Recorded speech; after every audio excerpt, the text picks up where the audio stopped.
And good evening and welcome to the Two Deep NFL podcast. If you're joining us via the podcast, remember you can be a part of the conversation. Normally it's Tuesdays at 9 p.m. Central Time, coming to you on a Wednesday. Lots of different obligations. Fitting it all together this week, but of course, here we go. Right now, we appreciate everybody. Already got a long list of folks already joining us here in the chat room. You can be a part of the conversation if you join us here in the chat room. We're always brought to you by our friends at GAN Asphalt and Concrete. A lot to talk about. Are the Bills done? Was Ken Dorsey really the problem for the Buffalo Bills? Is Jared Goff not getting enough credit in Detroit after knocking off the Bengals? How good are the Texans? Bengals got a tough schedule ahead. Are they really going to be a playoff team, or are they on the outside looking in? Who wins the NFC South, and does it really matter? I'm not really sure. Maybe Jeff or Eric will tell me how the Pittsburgh Steelers are doing it. Mike Tomlin, is he just like a witch or something? Do you believe in the Browns? Deshaun Watson's down and out. What does that mean for them moving forward? Josh Dobbs, is he really a legitimate quarterback in the National Football League? Chiefs and Eagles on Monday Night Football. What does this game mean? It's a rematch of the Super Bowl, but also a rematch of the two number one seeds in each conference. And what are we all looking at here in Week 11? And we talk about it right now here on the Two Deep NFL Podcast. You're listening to the Two Deep Podcast, the most complete analysis of the National Football League, breaking down the NFL like no one else can. Two Deep is hosted by Jeff Chadiha, Eric Eager, and Soren Petro. Jeff Chadiha is a senior columnist and on-air personality for the NFL Network and NFL.com. Eric Eager is the vice president of research and development for Sumer Sports. Soren Petro is the afternoon drive host of the program on Sports Radio 810 WHB in Kansas City. Two Deep is proudly brought to you by GAN Asphalt and Concrete, Kansas City's nationally recognized full-service paving and pavement maintenance contractor, making parking lot problems disappear since 1994. Free consultations, no commissions, in-house crews, and every project comes with a written warranty. Find them online at ganasphalt.com or call 816-484-3338. GAN Asphalt and Concrete, one contractor, all things parking lot. Now, here are the hosts of the Two Deep Football Podcast, Jeff Chadiha, Eric Eager, and Soren Petro. And good evening, and thank you for joining us as we come to you here on a Wednesday. Like I said, a day late, but not a dollar short. Many a topic to get to, fellas. And I think maybe the biggest news came on Monday Night Football. What's wrong with these Buffalo Bills? Are they cooked? Did they solve their problem, Jeff, with cutting Ken Dorsey? I find that hard to believe. What's your view of where the Bills sit right now? Well, I'm in the camp that didn't think Ken Dorsey was their biggest problem. We talk about an offense that was, I think, 8th in the league in scoring and 7th in total yards this year, and second in both those categories last season. They were doing some pretty good things, and Josh Allen's QBR was, even with all the turnovers, incredibly, was pretty high. It's number one. Yeah. So, I mean, it's not like the job he was doing was one that you would sit there and say, oh my God, what are they doing with this guy running their offense? Now, you can say that their offense was slow starting for the last few games, but really, I'm not even buying the whole notion that Sean McDermott made this move. This smells of an ownership, of a GM, somebody coming in saying he's got to go. Like somebody getting tired of watching this. And whenever you hear a coach say this was my decision and my decision alone, that's usually usually it wasn't. It was pretty highly recommended or demanded. And so, but we know the Bills have had defensive issues with their injuries. We know Allen's turnovers have been a big problem. The thing I keep hearing from people around that franchise who've watched this for a long time is one, there's a lot of heat on McDermott for the way things have gone down in the playoffs, and two, that Josh Allen has gotten to a point within the franchise where I think some people feel like he has no accountability to anybody and is doing things that if Brian Daboll was the coordinator, maybe he'd get called out on. So those are the two things I think are probably the two biggest issues here. Listen, they've also got Stephon Diggs' brother tweeting out that Stephon better get up and get out of there. Eric, tell me, does this make sense, firing the offensive coordinator? Does this solve anything? So there is precedent for this, right? And there's precedent for this kind of across the board, right? I said before the season, the man that predicted Chiefs over Eagles, I predicted Bills over Lions. I thought that this Bills team was like the Dungy Colts, and it's really the Dungy Bucks. No. You know what I mean? Like, this is a team where in history we've seen the head coach, who's a good head coach, who would get hired in a second. That's who McDermott is. Get fired, get replaced by somebody. Maybe it's Bill Belichick. Maybe it's somebody like that. In division, it'd be tough, but Parcells moved across division. And they win. I think that ownership is saying, look, you can be the next Dungy, or we'll give Dorsey the chance to be the next Cam Cameron. Because 11 years ago, right, in the middle of a Super Bowl season, the Baltimore Ravens were struggling, and they fired Cam Cameron and put Jim Caldwell in the offense coordinator position and won the Super Bowl. So I think that they're trying to exercise, because ultimately the issue is more than the coach. But there's not a ton you can do after the coach right now, right? You can't just like cut all your players and go that way. Basically what you need to do is kind of try these outs here. And if they don't work, then think about culture later, I guess. Yeah. I mean, I don't know. I get what you're talking about. There is a precedent. That's one, right? Does one make a precedent, Eric? In the world of math, like, are we saying that because it happened once that it's going to happen again? I know you're not. I'm right. I know. Well, there is no answer to this thing mathematically, because the Bills have had one coach for the last 6-7 years. The Patriots have had one coach for the last 20 years. I mean, these are small sample events, so you're still working with kind of precedent as opposed to. I mean, again, like, the fact of the matter is, this team is not bad. Jeff laid out all the numbers, expected points added, yards per play, points, all this stuff is good. They got to stop turning the ball over, and they have to stop, getting hurt. Now, you can't help the getting hurt part, but you can help the whole turnover part. And I think what they're saying is, look, we either have to tear this thing down and get the Diggses and the Von Millers out of here and literally rebuild, or we can change one lever and convince some of these guys that are on the later end of their career that other person, even if it's not true, that other person was the problem and you're moving forward. Because again, like, the biggest issue was, these rosters are going to implode if they don't see changes. And, this is just one. It wasn't deserved by Dorsey, but I do think the Bills felt that they needed to make a change. Jeff, how about this one? Tina says Diggs is clearly not happy. I agree. Which one? Well, I mean, his brother's not happy, blowing out his knee. I think it was a knee injury. But Stephon Diggs is not happy in Buffalo. There's no way his brother's firing this out unless Stephon Diggs has been rattling with this sucks, this sucks, this sucks, this sucks, which I hate to be a jerk, but for 2 years, right? Going back to last year, the end of the playoff game. So not 2 years, let's say 10 months. But at the end of the playoff game, Diggs showed up as quarterback, right? There's no doubt that marching up and down the field, shouting crap, he was showing up as quarterback. They get into camp, Diggs leaves mini camp. His coach comes out, pretty much says, screw him, right? Then he, no, I didn't mean screw him. He's right. We got to adjust, which to me is to your point about the owner is he's like, I'm done with him. And the owner's like, you're not done with him. We need him. Make it work. And Josh Allen, somebody said, well, Josh Allen acts like a kid after every loss. Well, I wonder what's going on. Is he a kid, or is he just like, I really want to unload, but I'm going to do the right thing?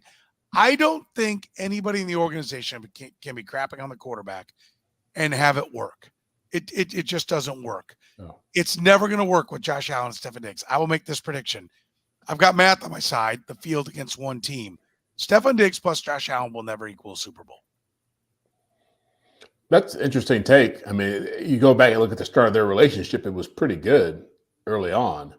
And I imagine it would probably be pretty good even now if Stephon Diggs was getting the ball in the same fashion as, say, a CD Lamb, which is, I think, one of the complaints that is legitimate about Ken Dorsey is that his creativity in getting the ball to playmakers and the things he was doing with that offense, they got pretty stagnant. And it became pretty obvious even toward the end of last year and the beginning of this year that the key to, I think, getting the best out of Josh Allen is not putting him in situations where he has to be Superman. And so if he's in 3rd and 4, 2nd and 6, he's good Josh Allen. But if you're in 39, 2nd and 8, you're more likely to get a guy who's going to try and do something phenomenal. And that's where I think Brian Daboll was really good for him and really getting him to understand the importance of getting into those situations. I watched their offense, and I still see a lot of very difficult, I don't say difficult throws, but they don't give him a lot of easy stuff to work with. The one silver lining what happened this past weekend or on Monday night was that James Cook ran the ball. Now, he was dropping it seems like every 5 carries, but they ran the ball effectively, and they saw what that could look like. And so maybe they've had a drive like that every single primetime game where they go 3 straight runs to Cook, and I think the boredom sets in for Josh. And the same thing with Mahomes. Like, I was prepping for a podcast tomorrow, the Kevin Clark's new show. And what's really interesting is when you look at RPOs, they're about stable, the percentage of RPOs for the last 3 years, about 11, 12%. In 2021, 36% of RPOs were passes. In 2023, 26%. So 10% fewer are passes, which means, the offenses are defenses are just standing still for these offenses. And for a guy like Josh Allen, like, he doesn't like that. He wants to be able to fake out a defense, throw it over their head. And he doesn't have the patience, I think, to do what these NFL defenses are forcing you to be disciplined on offense, run the ball, take the easy throws. And Josh Allen is like the worst version of that. Jeff, is part of this, we talk about it with Kansas City when we do our Red, Gold, and Bold podcast, but the Chiefs, Andy Reid is so complex and ornate and option routes and all these different things, yet the defenses have simplified, right? Like, while they were complex defenses, like, how you beat them is by being complex. Now they're simple. Isn't part of it just like simplify what's going on? Like, I will give the Bills credit. I do think that this past game against the Broncos is a little bit of fool's gold for the Broncos and the Bills haters. And I think it's puzzling that they fire Ken Dorsey because, 21 carries for 177 yards on the ground. Yeah. Like, your point is fantastic, Jeff. And I didn't even realize how big that rushing number was till you said it and I looked at it. I have James Cook on a fantasy team. I follow him. 9 yards a carry. He sucked all year. I'm going to tell you, it's been the biggest disappointment. He was really good down the stretch, and now they got back to it. Like, it's one of those, like, when you come down to it, they did a lot of things right. It just didn't end up in a win. And to me, this is a panic. Like, it's nothing more than that. Like, I don't see how this works. Yeah, I mean, look, they got the Eagles, they got the Chiefs, they got the Cowboys. They got a lot of tough games coming up down the stretch here. So we're going to find out if it does work. But I don't think, to Eric's point, I don't think that they are that far away from getting on the right track again. They have 4 turnovers and almost won the game. They should have won the game. They had 12 men on the field for the game-winning field goal that the guy missed. Like, how many teams in that situation could even be in a position to win a game like that? So you look at their games that they've lost this year, more often than not, you see a lot of stupid stuff happening.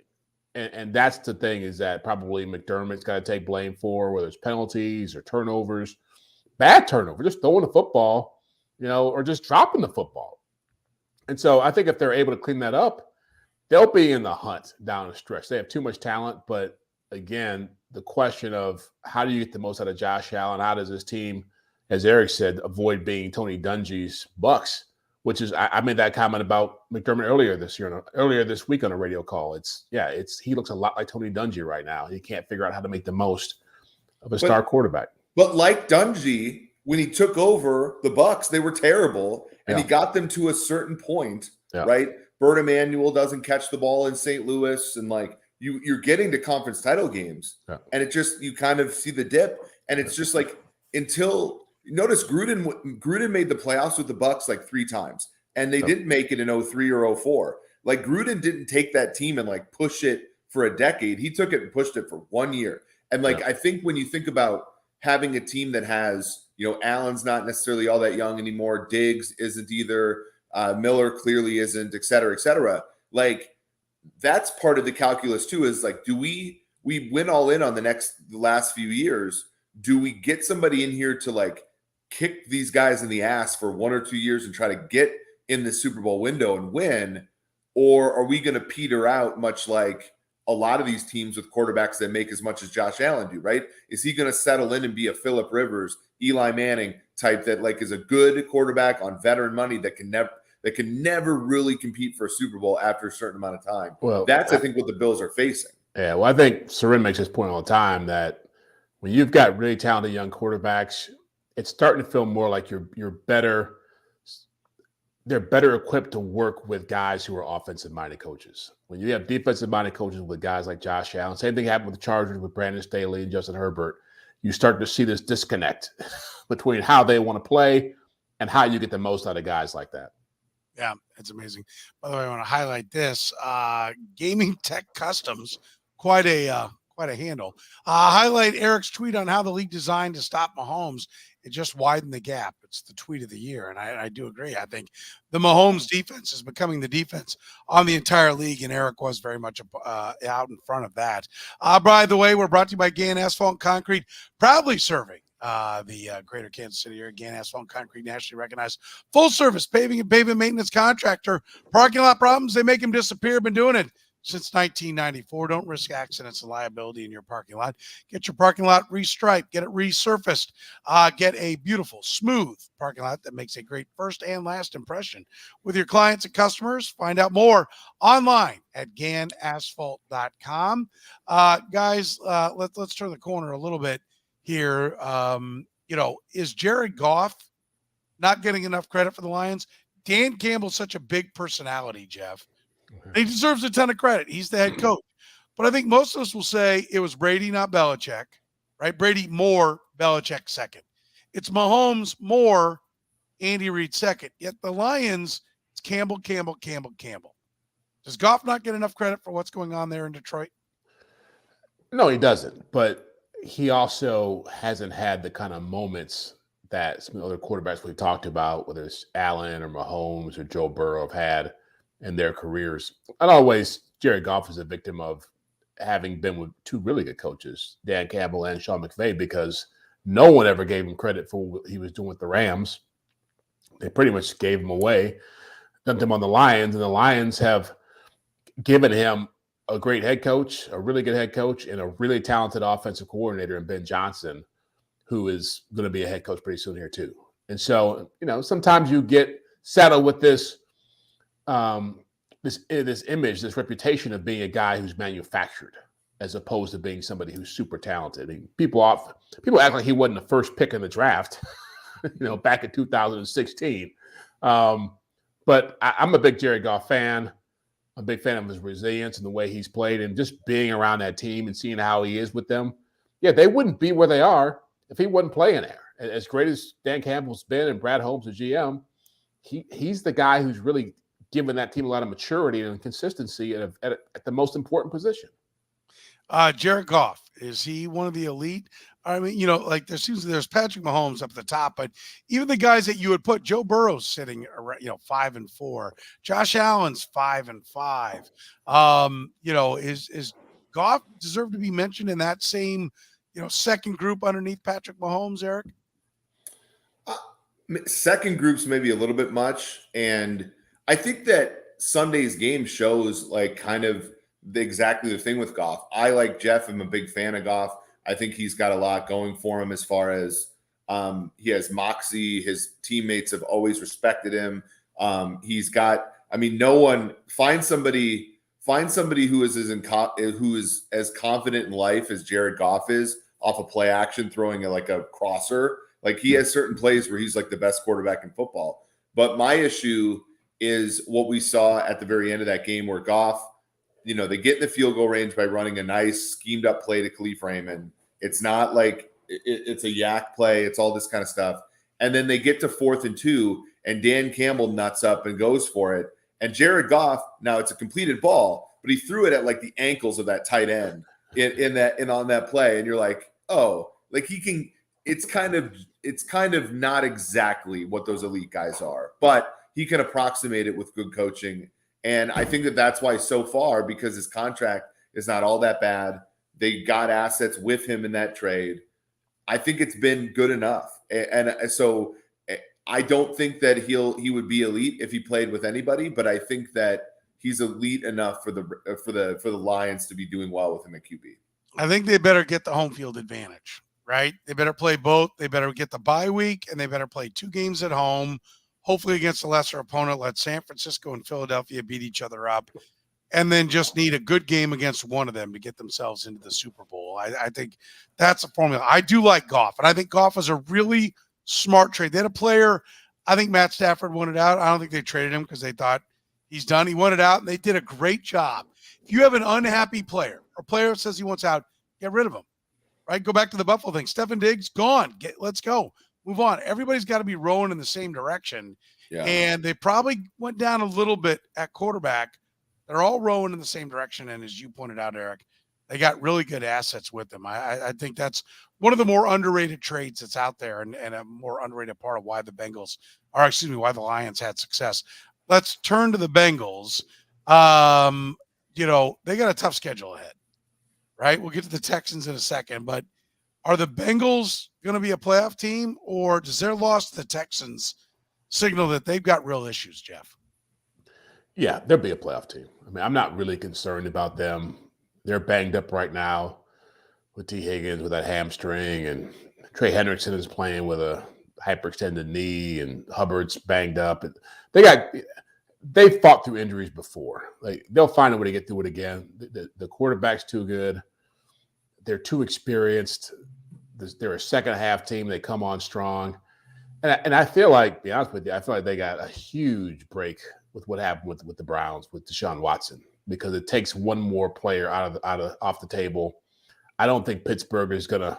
We'll talk about Mike Tomlin in a second here, but I don't think they're going to last the entire year doing what they've been doing. So I feel like the Bengals are sitting in a really good spot. And if it comes down to, a wild card team, who do you like better than them? Do you like the Bills? Do you like Steelers, Browns, Texans, whoever, Colts, Chargers? I mean, they're the best of the bunch of teams who might not win their division. So I never really worry about their possibilities in that regard. Eric, by schedule, by win percentage of what's going on right now, at Ravens, 7-3,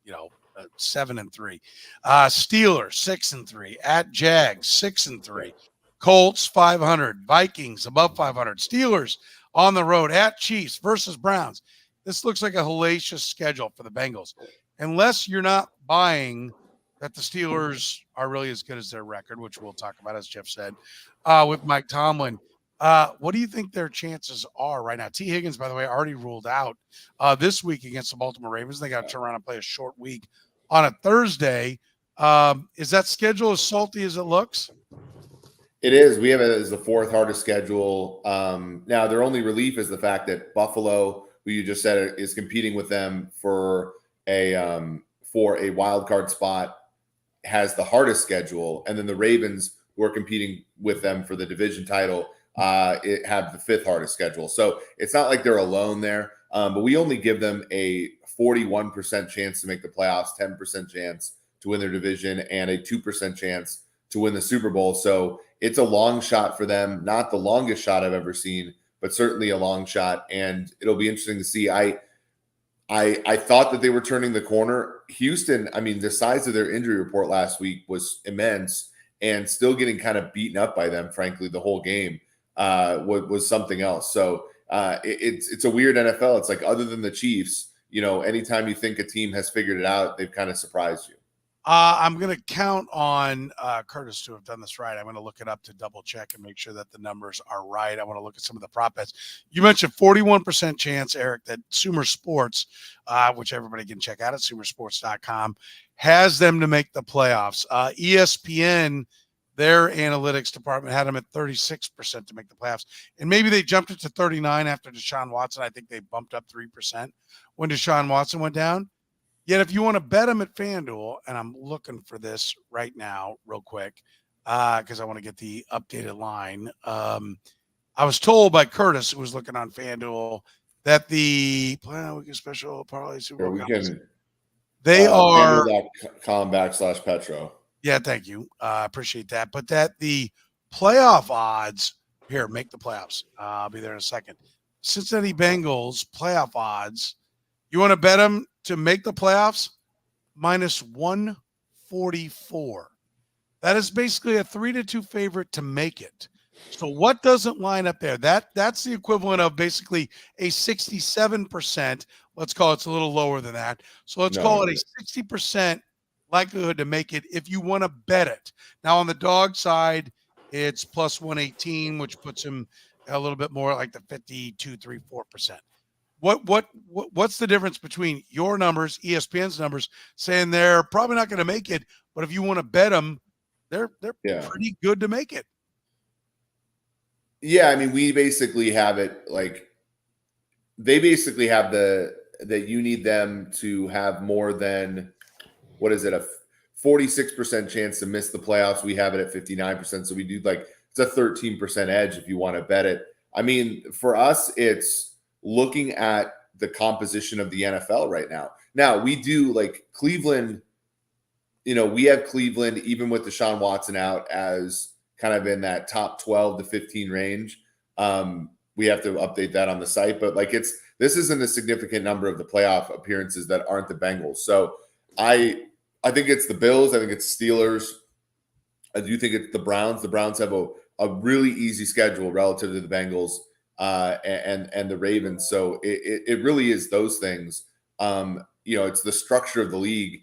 And I think, frankly, Soren, last year, when you look at the Bengals against the spread for the last like 10 weeks of the season, I don't know if they lost against the spread. And so I think, the betting markets saw them struggle early last year, kind of underrate them the whole year, get killed.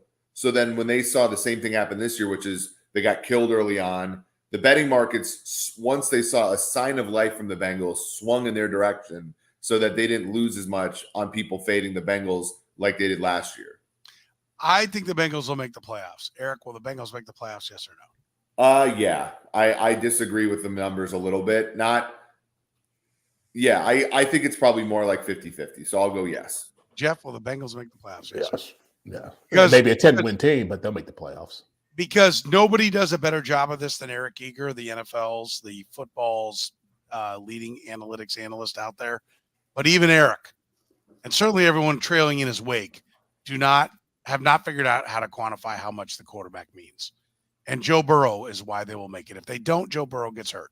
If he doesn't get hurt, they make the playoffs. That's my theory. I'm sticking to it. Let's move on. I want to talk about the Texans before we get into some of the other AFC North teams. Are we buying, Jeff, that this team, this salty little engine that could with a number 2 overall quarterback is ready to be a playoff team? Are you in on the Texans after, not only getting up big and handling the Bengals, but then blowing the lead with a bad throw from the quarterback, but then he comes back and engineers the game-winning drive? What do you think? Impressed. I mean, you have to be impressed. He's done it 2 weeks in a row and, doing it on the road against a really good team. Now, keep in mind, Tyler Boyd catches that touchdown pass. It's not – the scenario is totally different. Yeah. So the Bengals served it up for them. But, yeah, I mean, you still have a quarterback who's out there producing crazy numbers, and not just as a rookie, but just in general. He's got the best numbers of any quarterback in the NFL right now. People who dispute the idea that he should not be, or dispute the idea he should be in the MVP race, are kidding themselves. I mean, where would this team be without him? They don't have a dominant running game. They don't have a great defense. They don't have any other stars outside of Laramie Tunsil. And so this guy's been doing amazing things. Now, to buy them as a playoff team, I still think you're only getting one AFC South team in the postseason. And so they're not going to get there. They got to get over Jacksonville, who they blew out earlier this year. So that bodes well for them, but it's winning a couple of games in the middle of the season is one thing, but surviving that trek with a young team down the stretch, even with CJ Stroud playing at the level he's playing at, I think is a much tougher hill to climb. Eric, I was big on Doug Peterson because his team was 6-2. I made him my first half coach of the year because I think when you have expectations, living up to them is harder than having none and exceeding them, right? I hate the team we thought was going to be bad is pretty good, and we give them that Coach of the Year award Right. thing. And it's just really like the Giants' schedule differential, Yeah. being easy or something like that. But the Jags also are due for a regression based on what they did last year, at least according to some of the numbers that my buddy Curtis Siebold has run over the years. Are the Texans last year's Jags? Right? You jumped on the Jags. You were calling them the division champion When they were 14-1 on the markets, let it be known. Yes. And you jumped on them. Are you jumping on the Texans to win this division now? I'm not. I trust. So at sumersports.com/league-table, when you look at this division title race for the AFC South, Jags are still at 63%. Houston is coming up here, though, a little bit. Let me find them. Tennessee's at 2.1%, and let me find Houston. I'm losing my mind, Soren. 27%. So 27%. So a little bit better than 3-1 odds. Like, I actually disagree with Jeff. I think the Texans could be a playoff team. They're getting healthier. Derek Stingley was not playing for a long time. He's a 3rd overall pick corner. Will Anderson, his metrics looked fantastic as the 3rd overall pick out of Alabama. He better be, because they traded a lot to get him. But the thing I find the most impressive, what was the biggest issue we had with CJ Stroud pre-draft? It was at Ohio State. He had 2 tackles that blocked out the sun, and he had wide receivers that everybody's going to draft in the first round, right? And if you look at Nico Collins is 11th in expected points added generated at wide receiver. Noah Brown, who did nothing as a Dallas Cowboy, is 21st, I believe. And then Tank Dell is 26th. He's got Tank Dell, Noah Brown, and Nico Collins, who's not going to be making anybody forget about like Art Monk, Ricky Sanders, and the guy, the 3 deep in Washington.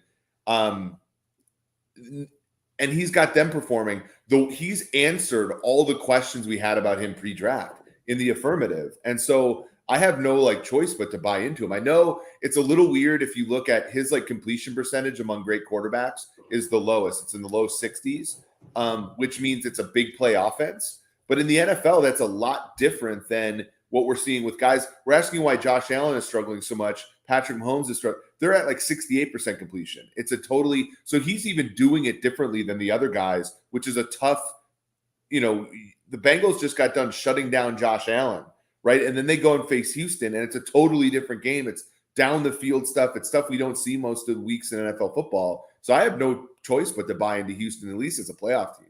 Listen, either they're playing the Texans differently, right? And they're not getting all the shells and everything, or he's going to be truly special, right? We're going to be talking about Stroud or Mahomes for a long time, because he's the only one. You're right. Mahomes can't get anything going down the field, but CJ Stroud is. And I think that's pretty impressive. I would tend to think it's defenses daring him to beat him, and he's doing it, and maybe they'll change it. But who's going to change it really well? Let me just point this out, and then we'll move on. Next 3 games at home, right? Getting into the mix, and now at home, Cardinals, Jags, tough game, but they've already beaten them once on the road. Broncos, playing better, but still not a world beater. Then they go to the Jets. Yeah. Help me out there. At the Texans, nothing going. The Browns at home just lost their quarterback. Titans at home, and at the Colts. Cushy when it comes to the schedule, right? Yeah, but you still you feel some of that tension as the games get more important. Sure. I mean, right now they're playing fast and loose, and to your point about, he's a different kind of quarterback than Mahomes and Josh Allen. Some of the guys. I mean, really, Joe Burrow gets big plays. Those kind of quarterbacks get big plays because they throw on time. They anticipate that's what their game is, and so they're hitting their windows. They're finding their receivers. They know where they want to go the football. Guys like Josh Allen and Mahomes, they want to hit big plays, and they want to improvise, and they want to run around, which is fine too. They've had great success doing it, but it just, when you play a lot of zone defense, it's much harder to play that way and find the big plays. Yeah. I'm super impressed. CJ Stroud looks pretty darn good, but yes, you're right. There's a long way to go until we know for sure. Free consultations, no commissions, in-house crews. How about a written warranty on every single project? That's Gann Asphalt and Concrete, our proud sponsors. They keep your parking lot safer, help you focus on your business. No unnecessary delays, costly expenses, liability problems. Let Gann Asphalt and Concrete solve all your parking lot problems like they've been doing since 1994. Find them online at GannAsphalt.com. Gann Asphalt and Concrete, one contractor, all things parking lots. Who wins the NFC South, and do we even care? Eric, you're a lover. You're down there in Atlanta. You love you some NFC South football. Do we even bother, or is this the epitome of commercial filler? He went to a game. He went to an NFC South game this year. I went to two. I've been to 2 Falcons games already this year. Look, none of us win. No one wins. Like the Panthers right now are writing a manual on how not to do things. The Bucs are plucky, right? I like Todd Bowles. Canellis has some days where he's functional and some days where he's a privilege. I kind of am rooting for Baker. He's kind of an underdog. I like Godwin. I like Evans. I like Carlton Davis and Jamel Dean. I like their linebackers, the David and White. I don't know if they have it to win the rest of the season and emerge here. The betting markets think it's the Saints at basically even money, and then followed by the Falcons. But the Saints are the most embarrassing team in the NFL. I said this last week. They're awful. I mean, you have go to Sumer Sports. They have had the easiest schedule to this point, and they have the easiest schedule left. You've had an absolute FCS schedule all year. The quarterback you lost to Jordan, you lost a 17-point lead to Jordan Love. You got your ass kicked by Josh Dobbs. You're a terrible, terrible, terrible football team, and yet you're still even money to win your division. That division freaking stinks. That team went all in to go 5-5 this year. So far. Jeff, how about this part? Does Arthur Smith keep his job? I'm beginning to think he doesn't. And it's just starting to, when you're out there defending your play calling and in the midst of press conferences, and you're trying to make people understand why you're not using Bijan Robinson the way you probably should, or Kyle Pitts or Drake London, all these first round picks that you had, and you're an offensive mastermind apparently. It's I think he's in trouble. I think that division is very winnable.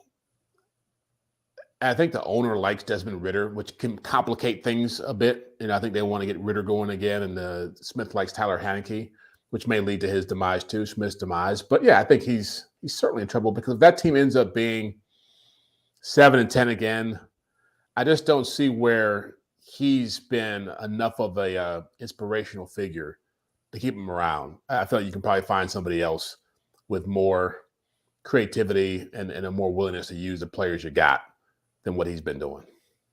Well, let's talk about Mike Tomlin and the Pittsburgh Steelers, 6-3. I didn't see it coming. Jeff, you want to tell me how the Pittsburgh Steelers are making this happen? I felt, well, one, Mike Tomlin's a hell of a coach. Two, they got TJ Watt, which helps a lot. But going back to Tomlin, I mean, Tomlin's one of these guys, and I've said it, we've talked about Bill Belichick a lot this year, and I always try to talk about the complete opposite of what Belichick is. Belichick won with intimidation in a lot of ways and really trying to bully players into following his vision of what the Patriot way was going to be. But you see a lot more young coaches coming in like Nick Sirianni and McVay and Kevin O'Connell who know how to relate to players. And Mike Tomlin was ahead of his time in that way because he's been around forever. He's been around for 15, 16 years, but he's always been authentic. He's always known how to connect with players. He's always been somebody who knows how to motivate people. And I think he sold that team on the idea that we don't have to be spectacular on every highlight show. We just got to make 5 plays a game. That flip it for us. Like most people who follow this league will tell you, it usually comes down to 5 plays a game that decides the result. And he's gotten his team to believe that they don't have to look great in the first quarter. They don't have to look great in the stat sheet. But when it comes down to those 5 plays, 4 of which usually TJ Watt ends up making, they can get it done. Eric, point differential in the NFL is not quite the same indicator that run differential is in baseball. I mean, you see a team that's above 500, but minus 25, 30 runs, pretty much expect a regression back, right? Unless you're the Padres, who somehow were one of the better run differential teams in baseball and still didn't make the playoffs. Right now, the Pittsburgh Steelers are 6-3, but minus 26 in point differential. Does Mike Tomlin just understand what points are important more than anybody else?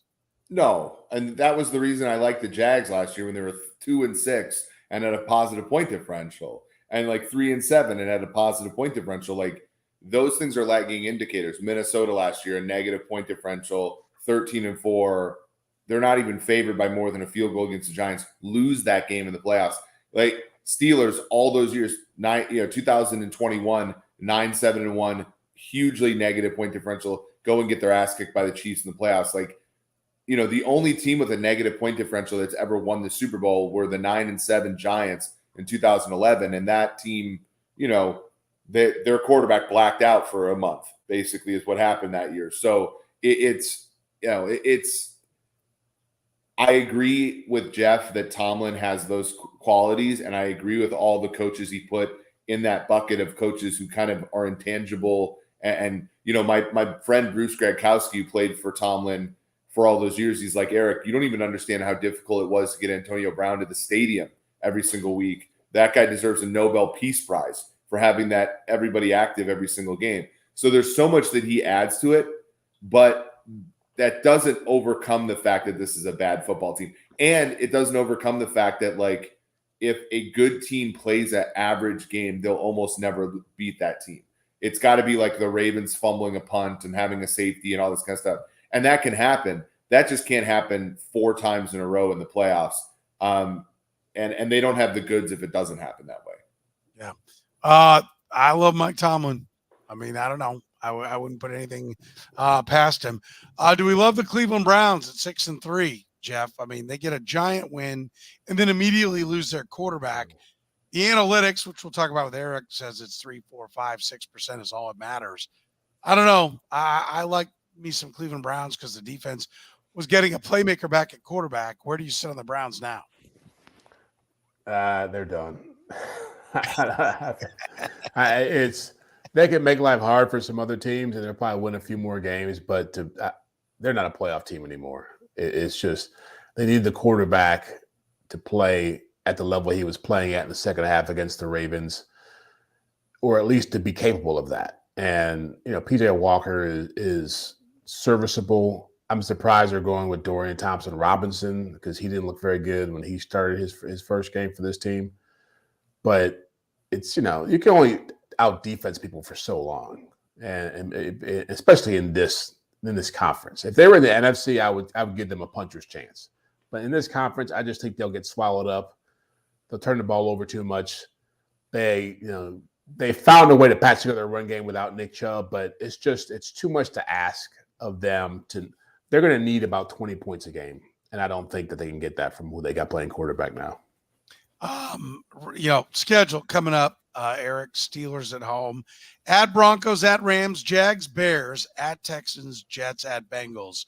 Bengals, Texans, Jags, Steelers, those are salty games. But, Rams, Bears, Jets, those should be games that they can handle. I'm curious because FanDuel minus 176 for the Browns to make the playoffs. Sounds like Jeff would be all over the plus 142 not to make it if he were a gambling guy, which he's not. What are the odds, say, for Super Sports on them making the playoffs? Yeah, when we look at Cleveland, we make it about minus. Yeah, and we're not adjusting Deshaun down that much because he stinks. So, but we have it at about minus 280 or so. So we like them. I mean, I'm completely different than Jeff. I look at the schedule and I look at the league like, you look at the next few games. Do the Steelers have a quarterback advantage? Maybe. The Broncos do, but not by much. Russ is being, basically in a box right now, playing well, but they don't ask him to do much. The Rams are going to be broken up by then. The Jaguars can't move the football at all right now. I think they're going to succumb to Cleveland in the cold weather with Trevor Lawrence being a Southern quarterback. Bears stink. Texans, I mean, that's going to be a tough one. Jets stink. And then you either have the Bengals who, like in Week 18, there's like three things that we Aaron Rodgers could be playing in that Jets game. What are you talking about, Eric? That's right. I will bet. Look, Aaron Rodgers is not playing in that game. I refuse. So then, the Bengals game in Week 18, it's like the Bengals could be eliminated and not care, right? Play for a pick. They could have a playoff spot locked up, or they can play the game hard. But if they play the game straight, the Browns have kicked their ass like basically every game the whole Burrow era. So I think this sets up okay for the Browns to make the playoffs. Are the Chargers going to all of a sudden do the right thing and win enough games to make the playoffs? Are the Raiders for real? Like we just talked about Buffalo, they're imploding a little bit. Like I think it's opened up for Cleveland. I think it's still open there for Cleveland. Yeah, I think it's open, but it's tough to win all on defense. Ask the Jets. That's been a problem for them. We've seen them start losing these games that you think you ought to be winning because the offense, you hold a team to 14 points and lose 14-13. That's a pisser. That sucks a lot of wind out of the sails. I think it's going to be interesting to see how they rebounded this. Jeff, is Josh Dobbs an NFL starting quarterback? No real time. He gets in, gets a win with the Vikings. Everybody he's ever played for praises him endlessly. No one ever keeps him. But he steps into a Vikings team that looks like it's got all the pieces. Justin Jefferson might be back this weekend. Is Dobbs a real starting quarterback? Is he the answer? Let Cousins walk and all his cost. Sign Dobbs cost efficiently. Get more talent around him, and you're a better team. I think you just described the 2024 Minnesota Vikings. I feel like that's exactly what just happened in the last 2 weeks. And I was in Minnesota last week and talking to people on that team about him. And look, it's the most amazing story in the league right now. And he deserves the praise he's gotten. I don't know why the Jets didn't trade for a guy like this when they had the opportunity. It wasn't like he was a secret. He was playing fairly well in Arizona. He was doing some good things. And I thought it was interesting that Kevin O'Connell said that they made a concerted effort to go out and find a guy who they knew was mobile, that they knew they were going to be in a situation where they were possibly playing a guy who wasn't going to have much knowledge of this offense, but they wanted to have somebody who could improvise. And I mean, the guy's been a revelation. I've made the jokes about him when he went to Tennessee and went to Arizona, and just, you don't know much about the guy, but the more he plays and the more you see him do things without limited experience in the offense, it has to impress you. I mean, he's a smart guy and he can play the game at a high level. Yeah, every time he goes to a mic, I get more and more impressed, and I believe more and more. I mean, he says that's the Alpharetta, Georgia, where I'm currently at. This is where he was born and raised, right? So it's the environment here that I feel like, gives rise to well-adjusted human beings that are also good at football. The thing with Dobbs that's interesting is exactly what Jeff just said. There was a play where Dobbs ran the thing in for a touchdown, and O'Connell was so elated because when you watch back the play, no one's open. It's a terrible call against the coverage against them. And with the previous quarterback, and it's been really interesting to listen to O'Connell, who when you watch the quarterback documentary, O'Connell goes out of his way to give confidence to Kirk Cousins in spots where Mike Zimmer would be like, bleep this guy. I didn't want him in the first place. I want to undermine him. And then the moment they get Josh Dobbs in the mix, Kevin O'Connell's got to hold his words because he's so close to saying, I finally have a quarterback that can make something out of a bad play call. And he does, but you saw his raw emotion when Dobbs took a play that had no shot, and he runs around, scores the rushing touchdown, and he's just so elated that his quarterback bailed him out for once. It's like, I don't know. We all had that experience at work where you're carrying the team, and then all of a sudden somebody works for you, produces a report better than you could have, and you're like, thank God it goes both directions. And I think that's what Dobbs gives the Vikings. I never had that happen, by the way. I'll tell you that first and foremost, because I've never had to file a report. Listen, I'll say this. Let me ask you a question. Can Mike Vick run? Yeah. Is that a real question? Yeah, it's a real question. Just play along. Play along. Yeah, sure. Can Jeff Garcia run? Yeah. Can Donovan McNabb run? Yeah. Can Alex Smith run? Yeah. Can Patrick Mahomes run? Yeah. Well, the most successful coach in the NFL right now seems to have a type. Okay. It's quarterbacks that, like, when it all goes to hell in a handbasket. Andy Reid is celebrated as this offensive genius. We're watching him have some struggles now. They're not converting on third down. But throughout his career, he's usually, I mean, I don't know, Corey Detmer could run a little. We can pick the other guys. Kevin Cobb, he moved on from real quick to Mike Vick. He's got a type. And that is like, I'll scheme some stuff up, but every now and then, when I crap in my hat with my play or the defense has a gem, it's nice to have a guy that can make somebody miss and go get us a new set of downs. When I was in college, it was really funny because we had a coordinator.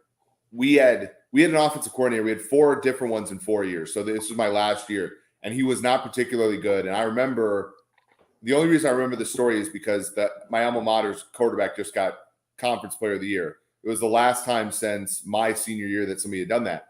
And I remember our coach being like, look, if I call the wrong play, you guys just don't have a chance. Like, he goes, I need to call better gotcha plays. I need to outsmart the defense better. And I remember, and I was not the best player on my team. I was probably closer to 11th than first.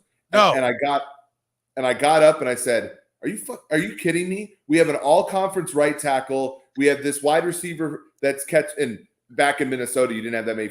We got this wide receiver from Florida who's got 110 catches. We got another one from Florida that's got 75 catches. You have, we have the Conference Player of the Year playing quarterback, and we're depending on you to call gotcha plays. Are you freaking kidding me? Like, and I just like snapped, and I was like, and that's like the whole thing. It's like if your football team is constructed, and this is worse, if you run your football team as if every call you ever have to make is perfect, you're gonna lose. You're gonna fail.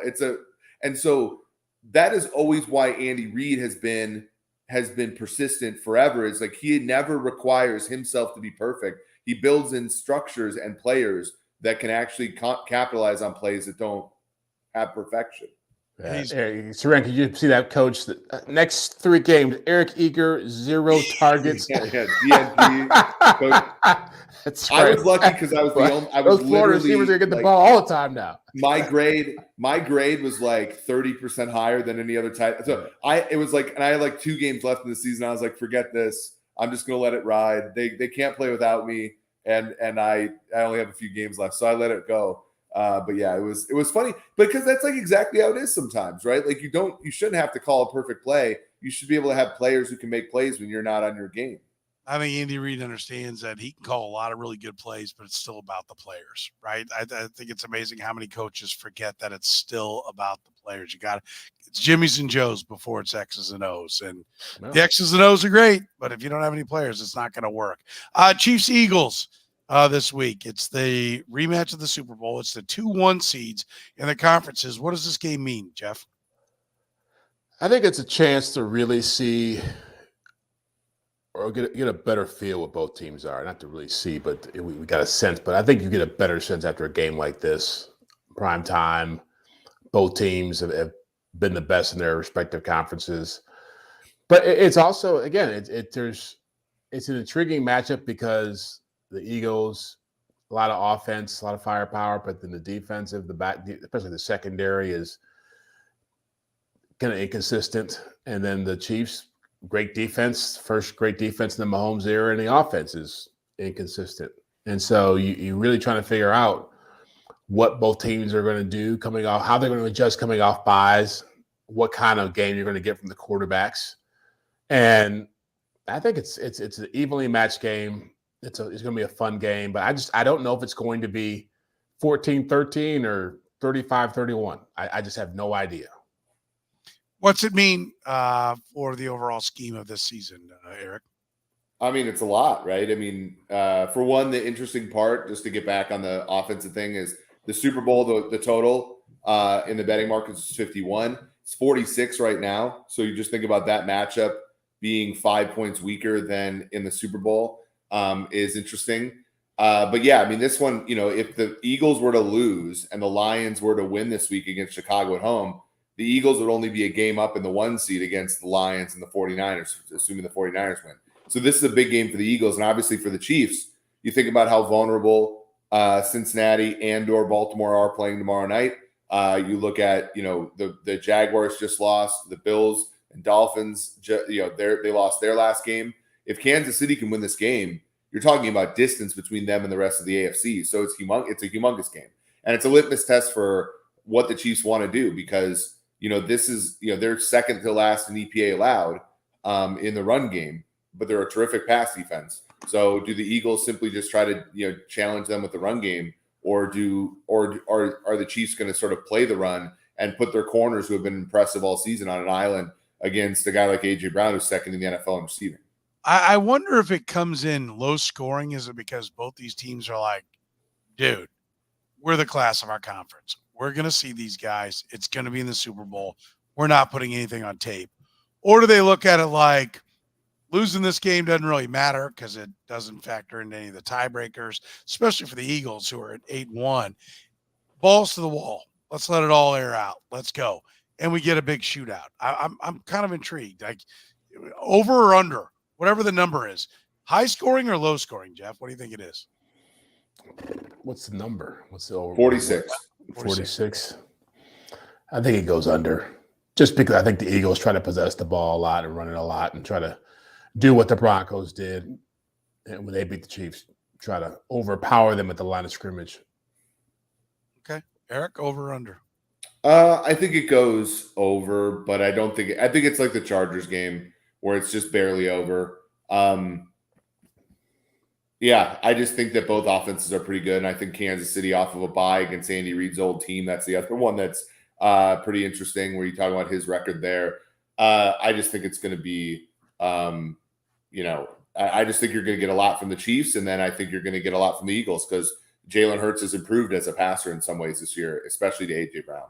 If I were the Eagles, I want to pound the rock. I want to run it. I want to shorten the game. I want to force that Chiefs step. And the only thing that the Chiefs don't rank elite in is stopping the run.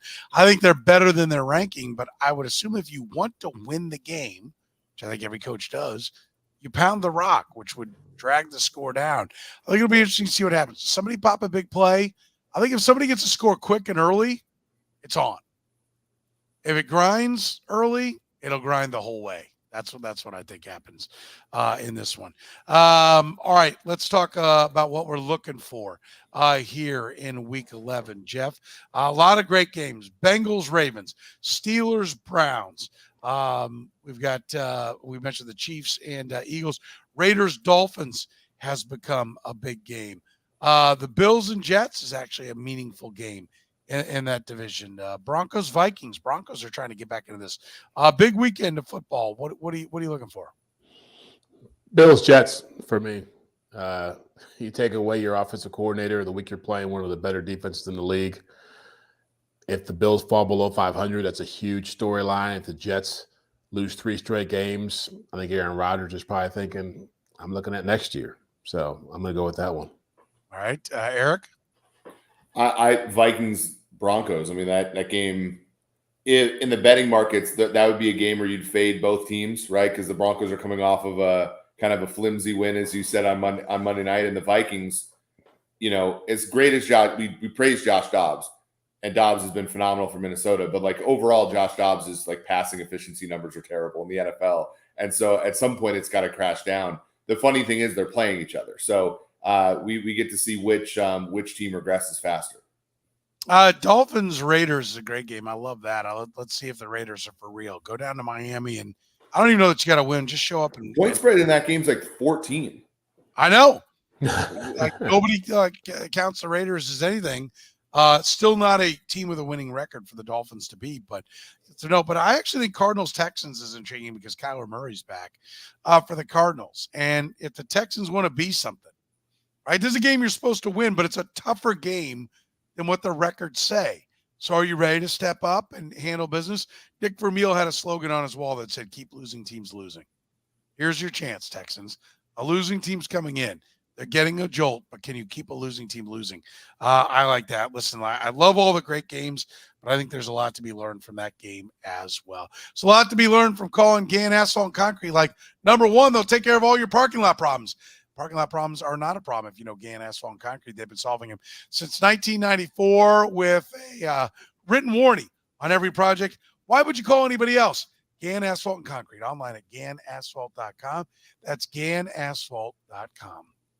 For Jeff Chadiha from the NFL Network, For Eric Eager from Super Sports, I'm Soren Petro from Sports Radio 810 WHB, saying thank you very much for joining us here on the Two Deep NFL Podcast.